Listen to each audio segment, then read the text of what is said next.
أعوذ بالله من الشيطان الرجيم بسم الله الرحمن الرحيم الحمد لله والصلاة والسلام على رسول الله وعلى آله وصحبه ومن والاه أما بعد Qarindoshlar, bugungi suhbatimizni Payg'ambar alayhisolamning Imom Muslim Nawas ibn Sam'andan rivoyat qilgan Al-birru husnul xulq wal ithmu ma haka fi sadrika wa karihta an yattali'a alayhi an-nas degan hadis bilan başlaşını to'g'ri topdik. Suhbatimiz boshdan oxirigacha axloq haqida bo'lib o'tdi.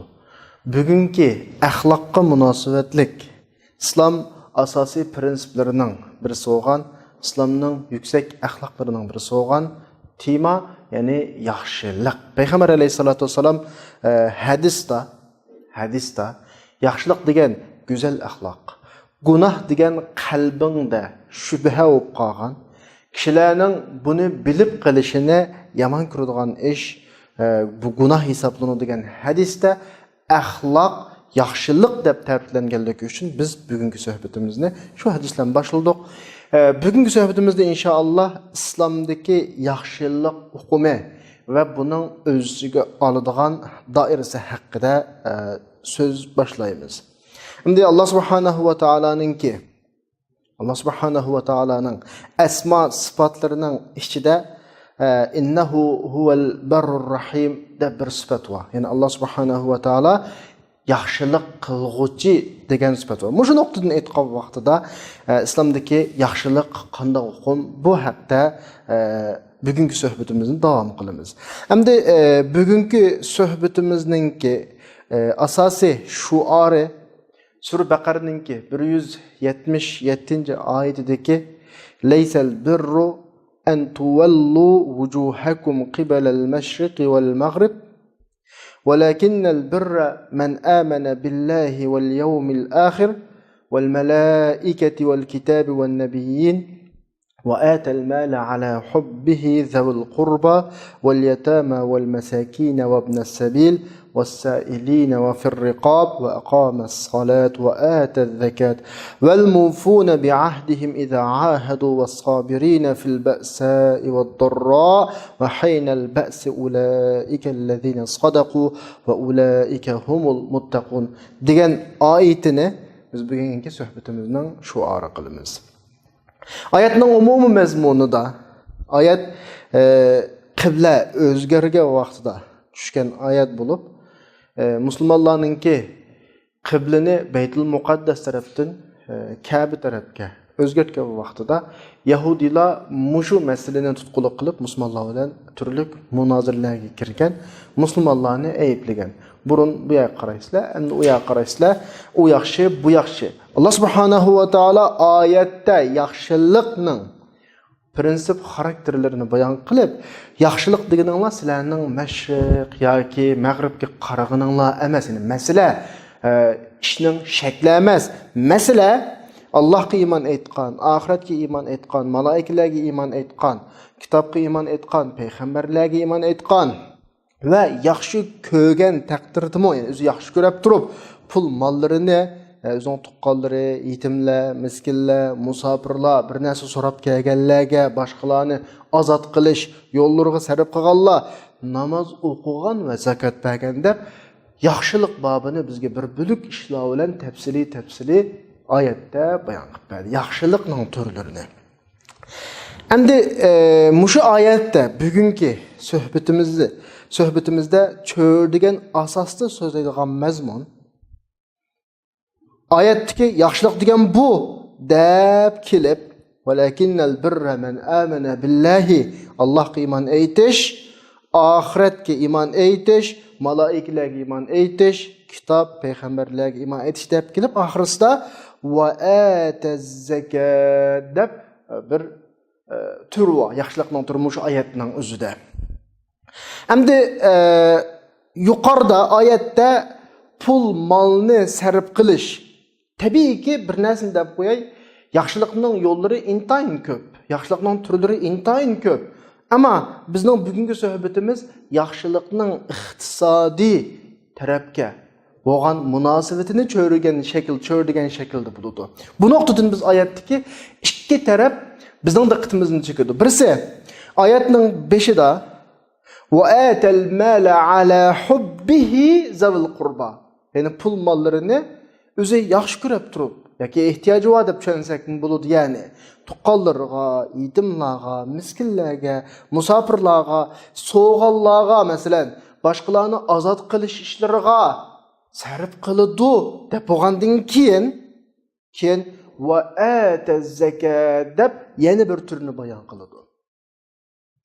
Oldidagi pul molni normal sarf qilish ifodasi bilan qo'llangan bo'lsa, keyingisi zakat ifodasi bilan qo'llanilgan. Bu yerdan biz nimani tushunib olamiz desa, bu yerdan tushunib olamizki, kishining pul molidagi zakatdan boshqa chiqarishga tegishlik bir majburiyati bor. Gerçi zakatga o'xshash muayyanlashmagan bo'lsa mu majburiyat. Zakat muayyanlashlik hammalar bilamiz. Yana 40 ning birisi, yani 2,5% atrofida chiqaramiz. Buni hammalar bilamiz. Ammo zakatdan boshqa mo chiqaradigan bir majburiyatimiz bor pullarimizdan. Allah subhanahu va taolo bizga rahmat qilish yusidan eg'ir yukib qolmasin tufaylidan bizga manchi yilda manchilik chiqar, manchilik vaqtda manchilik chiqar deb belgilamadi uni. Quvvatli hisobda, kengir shaklda xohlasan qil degan shaklda. Ammo umumiy nuqtadan bizga vaqt yoki miqdor belgilamasi bilan ustimizga vojib bo'lmagan taqdirdami, umumiy nuqtadan vojib, ya'ni vojib g'ayri muayyan deb qo'yamiz. Ya'ni bizga uning vaqti, so'miz belgilanmagan, umumiy jihatdan mushu buyruqni ijro qilish ustimizga tushgan bir vazifa. Ya'ni zakatdan boshqa iqtisodni qana qilish chiqarish. Zakat inson, yani musulmon hajlashga tegishlik eng tuvan o'lchamdagi majburiyat. Buni qilmaymi? Bundan amal yo'q boshqa. Buni qilmagan odamni musulmon deyishga bo'lmaydi, ya'ni mu'min taqvo, muttaqi deyishga bo'lmaydi. Islomning bash asosining biri bu, zakat. Bu eng tuvan o'lcham. Zakat jamiyatning sog'lomligininki, ya'ni jamiyatning muqimligininki kapolati.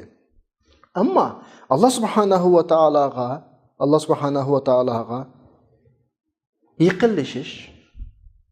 yiqilishish hammalarga ishga ochiq.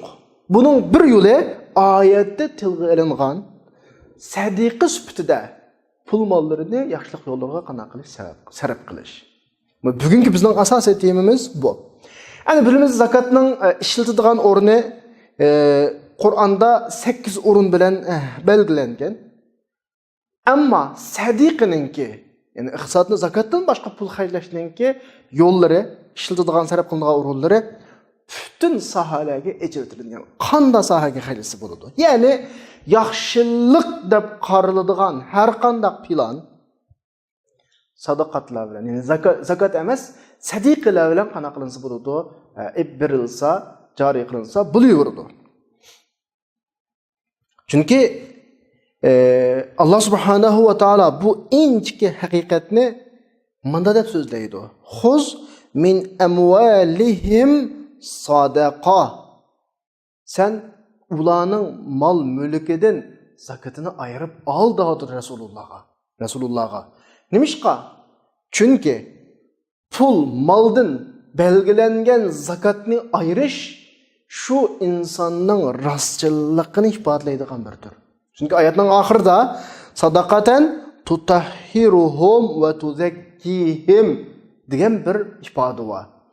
Bu zakat, sadiqa degan narsalar ularni poklaydi qalbini, ularni pokizlaydi deydi. Ya'ni insonni nimadan pokizlaydi? Ochko'zlikdan pokizlaydi. Insonni nimadan tozalaydi? Ochko'zlikdan iborat bir kasaldan tozalaydi. Hammalar bilamiz, insonning badani ba'zi xatarlik kasallar yuz bo'ladi insonning badanida. İnsanning badanida xatarlik kasallar bo'ladi. İnsanning hayotini shu xatarlik kasal tufayli oxirlashtirishi mumkin. Aynı şekilde badan shu xatarlik hayotni oxirlashtiradigan bir xatarlik kasal bilan og'rig'anga o'xshash insonning ruhiyati, insoniy ruh ochko'zlik bilan og'riydi. Bu ruh ma'naviy kasal. Bu kasaldan saqlanishning birdan bir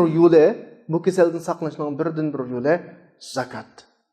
Xuddi bayatında dedik, insonga tekkan xatarli kasallar insonning hayotini tugutadi dunyoda. Ma'naviyatiga tekkan bu ig'ir kasal, bu xatarli kasal insonning oxiratini buzadi. Qur'oni Karimda Sura Hashrning 9-oyatida "Va may yuqa shuhha nafsihi fa ulayka humul muflihun." O'zining ochko'zlikdan yana, o'zining ma'naviy ochko'zligidan saqlangan odam oxiratda qutulib qoladi deydi. Dunyodagi insonning halokatini, jismoniy badaningizdagi yuz bergan kasallar, paydo bo'lgan kasallar tugatsa, ya'ni oxirlashtirsa, oxiratlik hayotingizni, oxiratlik nijotligingizni ma'naviy kasallar tugashtiradi. O ma'naviy kasal bugungi bizning suhbatimizning temasining bir munosabatlik bo'lgan bexillik, ya'ni ochko'zlik bo'ladi. Tabiiyki, inson og'irgan vaqtida jismoniy jihatda o'zimizda og'ir xatarli kasal paydo bo'lgan vaqtda buningga qarshi tadbir olamiz.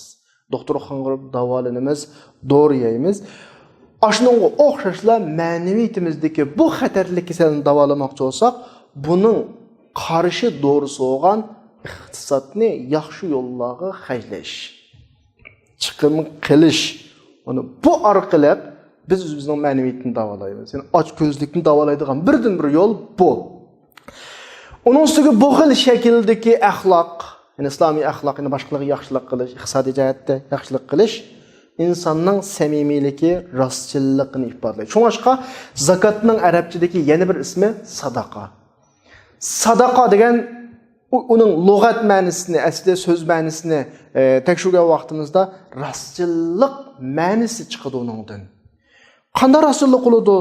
Qanday rostchilik qiladi desa, bu kasal, insonning badanidagi bu ochko'zlik kasal, bu sadaqat orqali qana qilinadi, poklanadi. Bay odamninki, qo'l iligida bay odamninki ruhiyati ochko'zlikning bu orqali poklanadi. Masalan, diqqat qilib turinglar. Anikin kambag'alning ruhiyati o'chmanlikdan poklanadi. Pul mal boshqalarning haqqining bu pul molda tutib qolishdan poklanadi. Uch taraf poklanadi. Bu orqali o'zaro do'stlik paydo bo'ladi bir jamiyatda. Ya'ni bayatni dedik-ku, sadaqatning arab tilidagi so'z ma'nosini tushungan vaqtimizda birisi rostchilik, to'g'riliq, inson qanday bo'lib rasululloh to'g'riliqda so'zlaymiz tahi. Yana birisi do'stlik ma'nosini o'z ichiga oladi. Sadaqat orqali, zakot orqali pul mollarini yaxshi yo'lga, jamiyatning, millatning, dinning xizmatlariga sarf qilish orqali bu jamiyatda o'zaro do'stlik shakllanadi. Agar qayta takrorlasak, boyning qalbidan ochko'zlikni tozalasa, oyatning oxiridagi tutahhiruhum biha va tuzakkihim degani shu, tozalasa, kambag'alning ko'nglidagi, kambag'alning ruhiyatidagi o'chmanlik adovatni tozalaydi. Pul moldagi boshqalarning haqqini tozalaydi.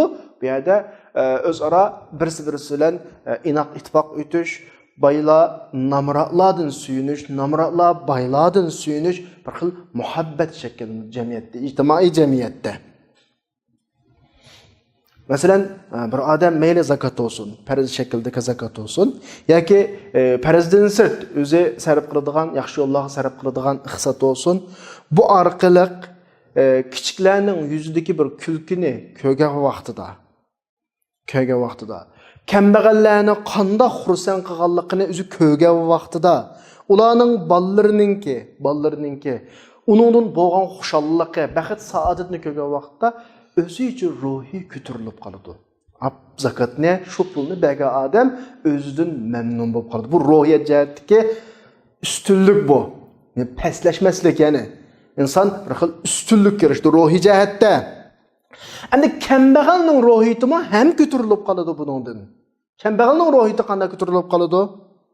Kambag'al o'zining qalbining vujudidan, ya'ni tigidan, yurkining tigidan bu jamiyatning uni tashlab qo'ymaydiganligi, uningga ko'ngil biladiganligi bu nuqtalarni his qiladi. Jamiyat o'zini xotirjam his qiladi. yo'lsiz ishlarni qilmaydi, qonunsiz yo'llarda mangmaydi, baylar iqtisodiy o'chmanlik qilmaydi. Baylar o'zining shularga yaxshilik qilganligidan suyunadi.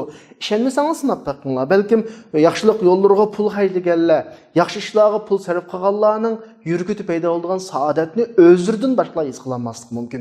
Qilib boqqanlar buni biladi so'zimning isbotini.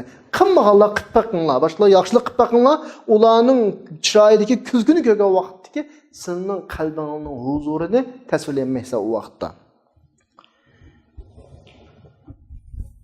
Şoňaşqa ayet tekrar iki söz arqaly ifadaldy buni. Xuz min amwalihim sadaqatan. Ularning mal mülkünün zakatını al dep buyruq qılıp Rasulullah ahirinde bu zakat bularni paklaydı degan ma'noni ifodalaydigan iki söz keltirilgan. Tutahhiruhum ve tuzakkihim. İkilisi paklash ma'nosida. Yani bu kadar ta'kidlanyapti. Endi bugungi darsimizning temasi shu yaxshilik qilish bobi deydi. Yaxshilik qilishning eng yuksak tarafi iqtisodingni boshqalarga qanday qilish, sarf qilish. Iqtisodingni boshqalarga sarf qilish. Endi biz bayatdan bir og'iz gapni qilgan, esingizda bo'lsa, iqtisodni yaxshilik yo'llariga sarf qilish insonning rostchilligini ifodalaydi dedi. Insonning qanday rostchillik qiladi? Qanday ifodalanadi bu? Degan vaqtimizda biz insonning xarakteriga qarasak, Alloh subhanahu va taolo insonni mal-mulkni yaxshi ko'radigan, ayollarni yaxshi ko'radigan shakl yaratdi. Bu insonning vujudi bor bir tabiat bu. Qur'oni Karimda sura Al-Imronning 14-oyatida Zuyyina lin-nas hubbush shahawati minan nisa'i wal banin wal qanatiril muqantarati minad-dhahabi wal fidda. Yani insonning vujudida pul, ayol, bala, dünyanın bu xil nazu nimetlerini yaxshi ko'radigan qilib yaratilganlik inson tabii. İnsanın vücududur bu ba. Endi insonning vücududagi bu xil yaxshi ko'rish, masalan pul molni yaxshi ko'rish, ayollarni yaxshi ko'rish, balalarni yaxshi ko'rish insonni doimo halokatga yoki boshqa yomon yo'llarga ham boshlaydigan ishmi bu? Allah nima uchun buni bizni yaratdi? Tabiiyki Alloh subhanahu va taolo insonda qo'ygan har bir tabiat, insonda birga yaratgan har bir mijoz insonning yuksalishi uchun yaratilgan. Qandaqdir inson o orqali vayron bo'lsin uchun emas. Unda bo'lgandan keyin bu yerda ayollarni yaxshi ko'rgani insonlarning, balalarni yaxshi ko'rgani, pul molni yaxshi ko'rgani agar yo'lliq ishlatilsa inson yuksaladigan bir bosqich. Yani bu insondagi bu xil havas, bu xil muhabbat, bu xil yaxshi ko'rish, bu xil intilish qo'shbislik. Yani ikki palampayning oldidagi bir tabiat insondagi bu. Birisi ustiga mangadigan palampay, yani birisi o'rak, azgalga mangadigan palampay. Agar sen vujudingdagi, tabiatingdagi bu xil muhabbat, bu xil hissiyat, bu xil shahvat deb turli, bu xil shahvatni yo'lliq shakl sala olsang, sen ustun palampayga atlanib mangsa, o'zing taraqqiy qilsa, Allohga yaqinlashsa. Bizning eng oxirgi bo'lgan natijamiz bo'lgan, g'oyamiz bo'lgan, biz davatgan bir natija va bir g'oya va jannat. Shu yerga demak, mushu ayollarni yaxshi ko'rish, balalarni yaxshi ko'rish, pul molni yaxshi ko'rish bilanmi Allohga yaqinlashqili yuksak darajada yuksalgili bo'ladi, yuqori darajaga yuksalgili bo'ladi. Ammo aksi taqdirda munosib o'rin, munosib vaqtda ishlatmagan vaqtingda bu seni pastga buradi. Bara pastlashsa, her qadam og'iningda pastlashsa, har palampay tushsak pastlashimiz emasmi? Tuvallaymiz emasmi? Inson tuvallaysa oxirida do'zaxda o'zini ko'rsa. Amaliyotda bu insonning bu pul mollarni yomon yaxshi ko'rganining hammasi yomon emas. Masalan, buni tushuntirish uchun bir misol olaylik. Bizda bir bak benzin bor deylik. Bu benzinni bizning mashinamizning benzin quydigan yeriga quydik. Yani mashinaga benzin qachildik shu benzinni. Biz mashinani qo'zg'atgan vaqtimizda bu benzin portlaydi. O'tqa aylanadi bu. Ammo bu bizga nisbatan zarar solamdi. Yo'q. Chunki benzin munosib o'ringa qo'yildi, munosib shaklda qo'llanildi, munosib vaqtda uning portlig'ini bizga ziyon ekanmidi, balki bizga manfaat ekaldi. Biz shu orqali xohlagan yerimizga boramiz, osmonda uchimiz, ayfallarda masalan. Bu benzinning munosib o'rin, munosib shaklda qo'llanilganining ijobiy tarafi. Endi bu benzinni agar mashinaning ichiga to'kilib, darhollam o't uchiqini bo'lgan hamallam bizning hammalarimizni mashinalarga qo'shib o'zimizni ko'ydirib tashlaydi. Aynı shaklda insondagi shahvat, insondagi havas, insondagi bir narsalarga qiziqish, yaxshi ko'rish Alloh insonda qo'ygan bir tabiat u. U butunlay yomon narsa emas u amaliyotda. U faqat insonning Allohga yiqilish uchun, Allah tarafiga yugurish uchun qo'yilgan narsalar, qo'shmislik, bir taraflama narsalar, bir taraflama xarakterlar. Yani o ki oldimizda ya o'rlaydigan palampay bo'ladi, yoki tuvallaydigan palampay bo'ladi. Ikki palampay, birisi egizga mangadigan, birisiga pastga mangadigan. Bizning havasimiz ayni shu shakldagi narsa. Yani biz o'zimizning havaslar, biz dilda qo'yilgan shu muhabbat, shu havas, shu yaxshi ko'rish, shu qiziqishlarni ash egisi yaratgan, egisi degan bo'yicha ish qila olsak, biz o'rlaymiz. Şu vaqtda biz bu havaslarimizga qarshi qahramon bo'lgan bo'lamiz. Sura Qasasning 5-oyatida, 50-oyatida Alloh subhanahu va taolo mushu nuqtani tilg'ilib nima deydi? "Va man adallu mimman ittaba'a hawahu bighayri hudan min Allah." Allohning ko'rsatgan ko'rsatmasidan halqib o'zining xohishiga ergashganlar. Insonda bir xohish bo'ladi, duduq bayatdan yana. İnsanda bir muhabbat oldu bayatında, insanda bir qiziqish oldu, shahvat oldu. Ama bu shahvatning ishlatiladigan bir yo'li var, ishlatiladigan bir shakli var. Allah ko'rsatgan shaklda ishlatmaganda bizning ishimiz chiqdi. O vaqtda eng ozg'un odam biz bo'lamiz. Eng ozg'un odam biz bo'lamiz.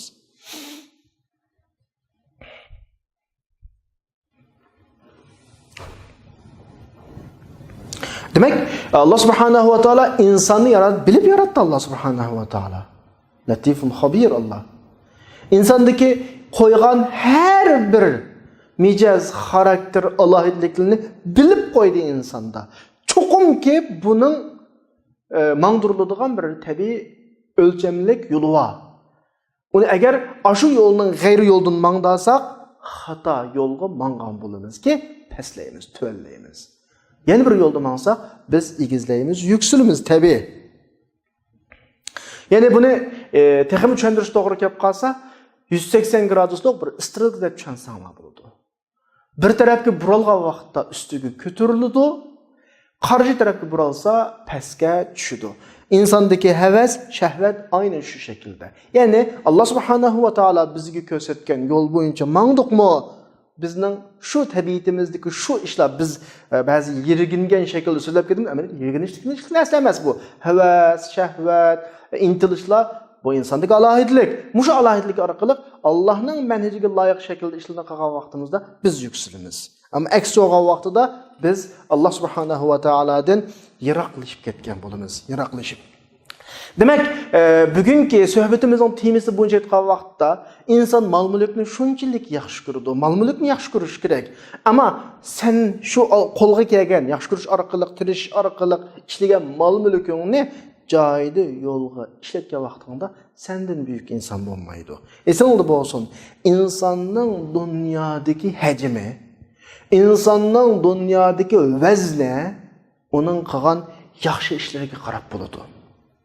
Sura An'amning 132-oyatida "Va likullin darajatun mimma amilu." Her insan o'zidan so'rab baqish kerak. Men nima qildim? Nima ishlarni qilaladim? Bu yil ichida, bu ay ichida, yoki bu o'tgan 5 yil, o'tgan 10 yil ichida o'zim qilgan ishlarni sinab baqaya, sanab baqish kerak. Agar azob qolgan bo'lsa, Allohning marhamatini izlab ko'paytirish kerak. Uni inson qilgan ishiga qarab turib daraja bo'ladi, uning daraja bo'ladi. Tabii ki insanın bir xil xarakterleri var. Bayatında dedik, her xil mal-mulkni yaxshi ko'radigan. Bu xarakter, bu tabiat pulni al deydi. Allohning manhajicha, bu pulni oldingmi? Topdingmi bu pulni? Endi xarjla deydi. Bizning tabiatimiz kishilarning ishlarini iz qo'g'lab tinglab masalan yomon ishlarini, ularning ba'zi ayib nuqsonlarini ko'chalashga bizni intildirdi. Biz nurg'un kishilarning ayib nuqson sirlariga xabardor bo'lamiz, sirlarini bilamiz. Taklifat Allohdan kelgan manhaj bizga nima deydi? Oshkorlama deydi. Bizning mijozimiz ayollarga tikilib qara masalan. To'ymay qara masalan deydi. Ammo bizga tushgan buyruqchi ko'zingni yum, qarama sen deydi masalan. Buning bizning mijozimizdagi bu taklifatga bo'lgan qarshilik, bu yerdagi bir to'qinish bor bu yerda. Tartish bor. Tabiatimiz tatidi.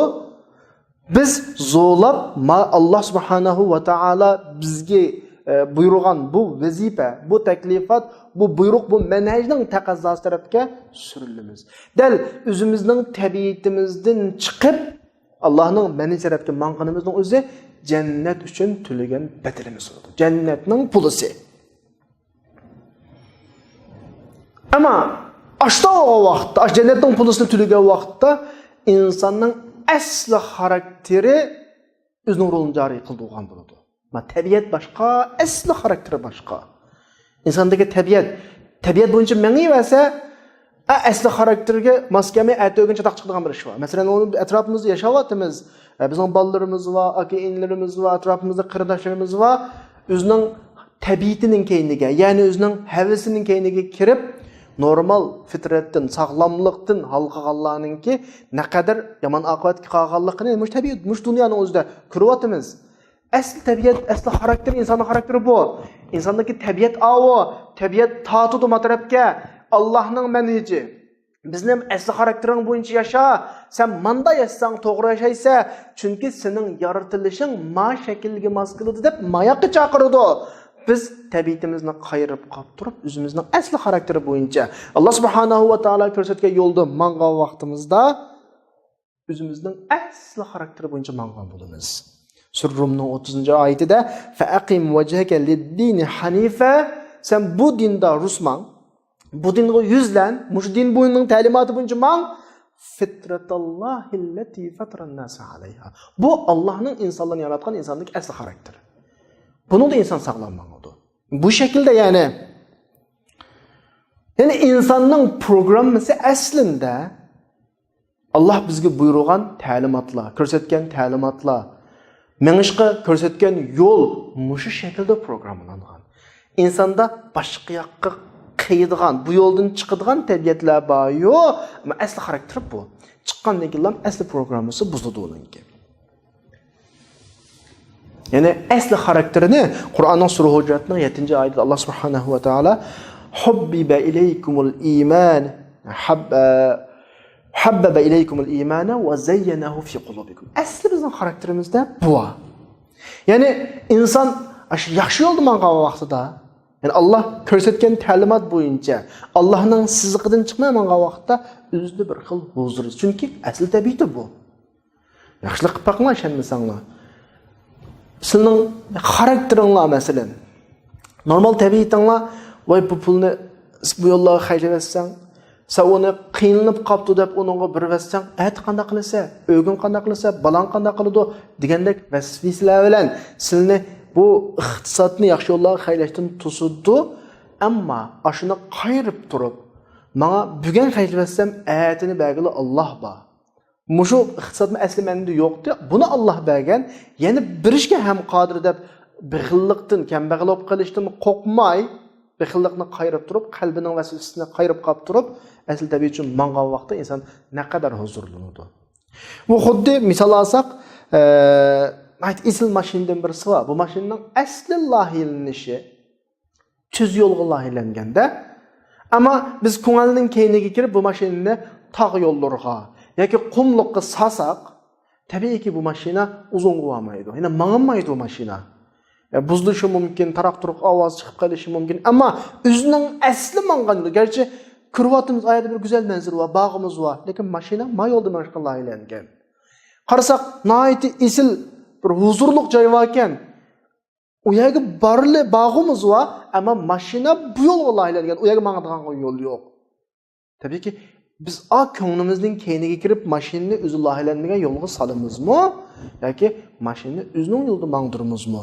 İnsan bununga o'xshaydi. İnsan bu dunyoda ma'lum shaklda yashash uchun yaratilgan. İnsanning programmasi shu shaklda programmalangan. Ama insanda boshqa yoqqa tortadigan bir havas bor. Havas bor.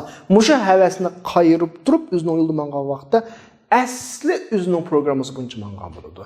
Asli o'zining xarakteri bo'yicha mangan bo'ladi. Intayin huzurliq yashaydi inson. Huzurliq yashaydi. Shu vaqtda uningdagi xushallik, saodatni tasvirlab olmaydi. Ammo insonning o tabiatiga masalan dunyodagi moddiy bir tabiatlar besib ketib buni. Onun yani asli mağdığan yolu o tarafa acizlaştı. Bunun havasları güçlendi. Bu vaxtda bunun tabiati teklifatla zıtlaşkan buludu. Cennetinin öteydiğen bedelini bu öteyenmegen buludu. Başka yolga manga özünün asli karakterinden çetnep kanakkan buludu, çıkkan buludu. Yani bir şey kege vaxtda yani biz böyle bir noktanı eskertiş doğru kılıdı. Yani biz cennetning bir bedelinin gepini qildik. Bizning bir tabiatimiz var, bir havaslar var, bizni u yoqqa bu yoqqa, bu yo'ldan g'ayri yo'lga chiqishga chaqiradigan. Biz shu havaslarimizni yengib, havaslarimiz ustidan g'olib kelib, bizga ko'rsatilgan programma bo'yicha mangan vaqtimizda o'zining asl tabiati bo'yicha mangan bo'ldi. Dal mushuning o'zi biz kitoblarda o'qiyotgan ustozlarning ig'izlaridan anglayotgan jihad deganning o'zi mushu. İnsan o'zining chaqirayotgan tabiatlarini, havaslarini, shahvatlarini yengib, besib turib, uning ustidan g'olib kelib turib, ma yo'lda manga olganlikning o'zi bu jihad. Hatta ba'zi asarlarda sahobalarningki jihad maydonlaridan qaytib kelgandan keyinki degan gaplarda biz kichik jihatdan cho'ng jihatga qana qildik, qaytib keldik. Kichik jihat tugudi. Dushmanlar bilan qiladigan jihat tugudi, endi cho'ng. Chunki o dushman. Mayli sen yengilgan, undan yoki yengilgan. Sen oxirigacha uni dushman deb bilasan. Ammo o'zingga kelgan vaqtda o'zing xatolash, o'zingni yengilmagan vaqtingda o'zingning shu seni chaqirayotgan havas şu xato yo'llarning hammasi to'g'ri shaklda seni boshlab ketadigan gap. To'g'ri shaklda ko'rinib sana seni so'rab aytadigan gap. Bu yüzden buningga taqobil turmoq, jang maydonidagi dushmanga taqobil turmoqdan tez. Bu o'tkaldan o'tmaganda oyaga bog'lanmaydi. Shunga ma'vo odamning o'zi bilan qiladigan jihodi, ya'ni o'zining havasini, o'zining ko'ngil xohishini qayirib qolib turib asli belgilengen yolda mağadışın o'zi büyük çoğun bir cihat. Muşta olgan vaqtida andinkin en yuqur derecege insan mertebesi Allah'a şu vaqtda qana qiladi, yiqilishidi. İnsan şu derecege verip mesela özülen cihat qilib, özünü yengib, özünün havasini yengib, yuqur bir derecege chiqqan vaqtida ibadetlerini ko'rsatgan belgilim bo'yicha qiladi, muomalatlarda ko'rsatgan bo'yicha yo'l tutadi, nayt rahat. Chunki u o'zining asli xarakteriga mos shaklda yo'lda mangan bo'ldi. Ama mushu yo'lda minib bo'lguncha, shu rahat shaklda qilib bo'lguncha, o'zining havasini qayraydigan bir yo'l bo'ladi. O'zining havasi bilan to'qinishadigan yo'l bo'ladi. Dal ashuning o'zi jihad. Biz bayatni so'zlagan jihad shu, o'zi bilan qiladigan jihad degan shu. Endi gapimizning o'ziga qaytib kelgan vaqtimizda biz shu iqtisodiy jihatda, boshqalarga yordam qilish temasida ketyapmiz. Bizning din ta'limotimizda Sil rahmi deydigan bir ta'limot bor. Sil rahmi deganimiz, ya'ni ota-onaga yaxshilik qilish, urug' tuqqanlarga qana qilish, yaxshilik qilish. Tabii ki bu mu biz bugün sözlüyatkan, bugün şu söhbetimizin temisi olgan yaxshilik babının içine bu mu kirdi? Bu mu kirdi? Yani bizden seyli rahmi qilganimizning o'zi bizden acayip büyük bir ibadet qilamiz. Nima uchun? Chunki Allah subhanahu wa taala insonni ma'lum hikmet yüzüden tug'ilgan vaqtda o'zining hech ishni qilolmaydigan shakl yaratgan. İnsan özü normal özünün ahvalidan özü xabar alğıdak. Normal bu hayatta hech kimga tayanmay yaşayğıdak bo'lgan chaqcha özü bilib bilmay dadasının, nurgun yardımlarga erişidi. Anısının nurgun yardımlarga erişidi. Özünün akıllarının nurgun yardımlarga erişidi. Tağalarının yardımlarga erişidi. Hamılarının yardımlarga erişidi. Yani bu bala kiçik vaqtdan, insan kiçik vaqtdan çoğ boğanğı kadar bula nayet zor hizmetlerini bu bala üçün qılğan buludu. Yani ma'lum derecedeki fark olan endi oxşaş qılmasımı, lekin qılğan buludu her halda. Endi bu bala özü çoğuğandan keyin şulağa, yani özünün ailesiga, çoğ kiçik ailesiga hesapda. Yuqursa anısından, dadısından tatip, en ahirisi özününki nervi tuqqanlarıgacha seylir rahme qılğan vaqtida vapa qılğan buludu. Ularning burun qılğan yaxşılıqlarını qaytuğan buludu. Qanaqdır bu seylir rahme qilish bizde hazır şekillenip qalgandek emas. Heyt bayramlardan başqa vaqtda urug' tuqqanlarimizni yo'qlamaydigan, heytlarda şu barimiz ishkini chekimiz yo'qolib qolsa, ko'nglimizda xushal bo'lib, xatdan birini yozib qo'yib qaytimiz. Uyning oldiga borimiz, bormi yo'qmi demay, yani yo'qolib qolsa, Xudoga shukr, hanim bo'lsa yo'q ekan deb, ya telefon qilib qo'yib, uchir yo'llaymiz, kelsam yo'q ekansiz, Xudoyimga omonat. Bu xil shaklda ularni yo'qlab qo'yishning o'zi bizda vatqan seyl rahma u emas o. O emas. Amaliyat haqiqat bu seyl rahma buningdan bak cho'nqur. Atrofdagilarni yo'qlab turamiz, masalan bizning ota-onamizdan tatib yuqurisi tüynash nervilar undan boshqa bizga munosabatlikligi, bizga azroqla munosabat va urug' tuqqanlardan tatib hammani yo'qlab turish kerak. Agar ularga bir iqtisodiy jihatda qiyinchilik bo'lib qolsa, uningga yordam qilish kerak. Bir maslahatga, yo'l ko'rsatishga ehtiyojli bo'lib qolsa, buni ularga qana qilish kerak, berish kerak. Buning hammasi seyl rahmining tahtiga kiradigan ishlar. Afsus, bugungi davrimizda bu ahvollar nihoyat oz qoldi. Biz bayatdan degandek seyl rahmi qilish, tuqqanlar aro mehr, muhabbat, yaxshiliklar shakli narsalarga o'zgarib qoldi. Yani resmiyet yusidan qilinadigan. Hamda heyt o'g'andikin yo'qlaymiz deb bayatdan deganimdek chin ko'nglidan uning bilan bunda bir yo'qlashish, ziyorat qilish maqsad bilan emas, balki bir rasmiyat ado qilish hech emasmi? Yo'qlamasa qanday bo'ladi degan shaklda uyda yo'q bo'lishini umid qilib, uning boshqa yerga ketgan bo'lishini umid qilib turib telefon qiladigan yoki uyga boradigan bu shaklda bu ahli seyl rahma bu emas. Hamda bugungi yaxshilik qilish temasiga qarata Qur'oni Karimda Alloh subhanahu va taolo sura Maidaning 2-oyatida bunda umumyuzlik, bunda bizga muayyan shaklda belgilamasa, umumyuzlik shaklda va ta'awanu alal birri vat taqvo degan shaklda bizga xitob qildi. Buyurdi bizni, ya'ni yaxshiliklarga yordam beringlar, hamkorlashinglar, o'zaro ya'ni yaxshilik qilishinglar va taqvolikqa yordam beringlar. Mishada yaxshilik ve takvalık iki söz var ma ayette.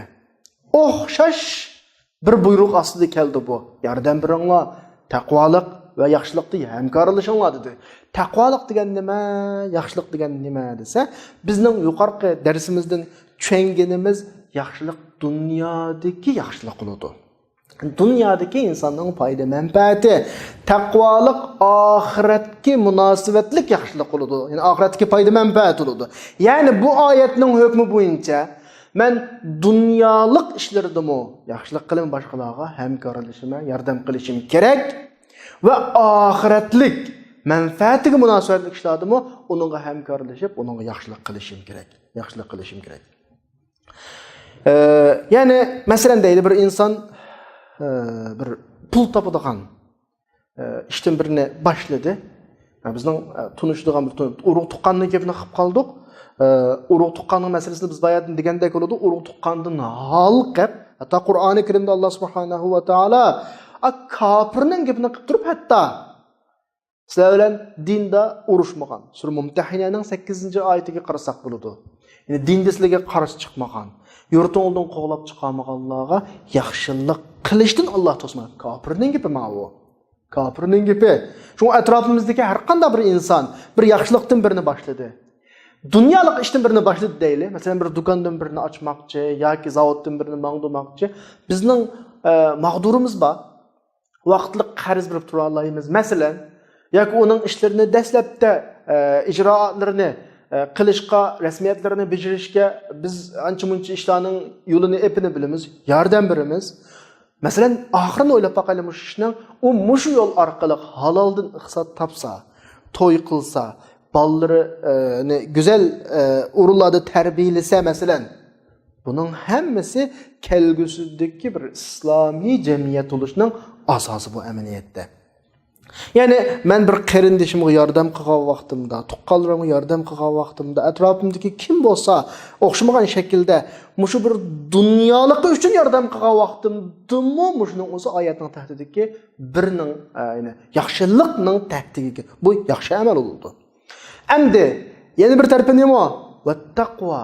Taqvolik degani biz oxiratlik foyda. U agar uning ehtiyoj bo'lib qolsa, tabiiyki uningga abayatdan yordam qilishim kerak. Uni masjidga billa olib borma, masalan. Uni diniy so'rovlarga olib borma, diniy ta'lim, tarbiya ishlarida uningga yordamlashima, masalan. Dadisi o'lib ketgan oilaning ahvoliga ko'nglim, tabiiyki dadisi o'lib ketgan oila degan yordamga eng ehtiyojliq. Mayli moddiy yordam bo'lsin yoki uni bir yetaklash, maslahat berish, ash yetim dadisi yo'q bolalarning tarbiyalanishi, shularning hammasi oyatda tilg'ilingan yaxshilik va taqvolikning tahtiga kiradigan ishlarning hammasi. Afsus, zamonimizda bu ishlar bizning ko'zimizdan qochyapti. Aniq bir ish kallamizda bo'lsinki, qayt askartay, insonning Allohning nazridagi hajmi, Allohning nazridagi martabasi qilgan yaxshi ishlarga qarab bo'ladi. Bu yaxshi ishlar diniy ishlarlar emas, dunyolik va din oxiratlik ikkala ish oyatda tilg'ilingan bir va taqvoning mafhumining tahtiga kiradi. Bayatni o'qidim bu oyatni, endi qayta o'qisam, va likullin darajatun mimma amilu. Har odam o'zining qilgan ishi bilan bir martabaga erishadi. Shunga qilish kerak. Yaxshi ishlarning har qanaqini qilish kerak. Inson ölümü yaqinlashgan vaqtida faqat birla narsaga pushaymon qiladi. Buni biz boshqa darslarimizni deb o'tdik. Yaxshi ishlarni qilib olmaganlikqa. Alloh buni bizga oldin deb beryapti. Sura Mu'minunninki 99-100 oyatlarda Rabbirji'uni la'alli a'malu solihan. Ya Rob, meni qaytirsan ekan deydi. Men bir yaxshi ishni qayta qilib olsam. O'zining yaxshi ishni besib qilib olmaganligiga ko'p qilib olmaganligiga pushmoq qilgan inson tunji bo'lib. Salihlarning bir hikoyasi bor. Salihlardan bir o'tmishdiki yaxshi kishilarning birisi o'zining uyiga bir qabr qo'lab, har payshanba kunisi shu qabrga kirib yotadi ekan. Bayatni o'qigan oyatni o'qiydi ekan. Ya Rob, meni qaytursam, men yaxshi ishni qilib olsam. Andaken o'ziga o'zi xitob qildi ekan. Qo'pa, Alloh senga bir hayot taqverdi. Yaxshi ishni qayta qilib ol. Fursat berdi. Ya'ni o'ziga xuddi har minut o'zining hayot to'g'ini Allohdan o'ziga bergan bir fursat, o'ziga bergan yangi bir nima, hayotlik. Bu hayotlikni fursat tutib bilish kerak. Chunki bu dunyodagi g'oya maqsadim dunyodagi yeb ichib o'ynab kulish, yashash emas deb o'ziga xitob qildi ekan. Mishada bir nuqtani tushunishinglar kerak. Dünyada tug'an muddatimiz bir qarasa bek uzun, bir qarasa bek qisqa. Hammadanning o'lganini ko'ryapmiz. Bugun birini ko'mib qo'yib kelamiz, ertasi birini ko'mimiz, o'lganisi biz ko'milimiz masalan. Hech kim bu dunyodan ketmayman deyolmaydi. Hozir qadar shuncha taraqqiy qildi, o'lmaslikning to'g'risini hech kim topolmadi. Bu dunyoda o'lish, bu dunyodan ketish hamma haqiqat. Endi dunyoga nima uchun kelib qolganlik haqida o'ylanish kerak. Mesela bir üniversiteye qaraylı. Üniversitede top meydanı var. Kütüphane var. Aşxana var. Her xil uçuruşlar var. Nurgun nəslər var indi. Yani bir oquvchi üniversitede oquyotgan mezgildə ehtiyoc olğaçqa aşxana kirib tamaq yeyishi mumkin. Meydana chiqib top o'ynashi mumkin. Va boshqa uçuruşlarga qatnashi mumkin, har xil yig'inlarga qatnashi mumkin. Amma o'quvchining universitetda turish asosiy nishoni nima? O'qish. O'qish uchun universitetda bayatni degandek xizmatlardan manfaatlanadi. Aynı şekilde dünyada insanın buluşunun sebebi yaxshi amal. Yashash jarayonida yaxshilik qilish, yaxshi ishlarni qilish. Bu jarayondan biz ehtiyojliq yeymiz, ichimiz, oila quramiz, turmush quramiz, u yerga boramiz, bu yerga boramiz. Bu ishlar bizning shu asosli maqsadimiz bo'lgan yaxshi ishni qilish uchun vosita shaklda qiladigan ishlar. O'zinglarni dunyo universitetining o'quvchisi deb qarashinglar kerak. Universitet bitgan vaqtda pushman qilmanglarki, qayta o'qish fursati bo'lgan bo'lsa, yaxshi o'qidim, yaxshi natijaga erishadim deb. Dunyo tugab, ajling kelgan vaqtida oyatdiki, Robbirji'uni la'alli a'malu solihan degandek pushmanni qilmanglar. Alloh hech kimni bu pushmanni qildirmasin. Fursatimiz ketishdan ilgari bizni ko'plab yaxshi ishlarni qilib oladigan bir holatga akasini shunda bir ruh bersin. Allah subhanahu wa ta'ala gunohlarimizni mag'firat qilsin. Va axiru da'wana alhamdulillahi robbil alamin.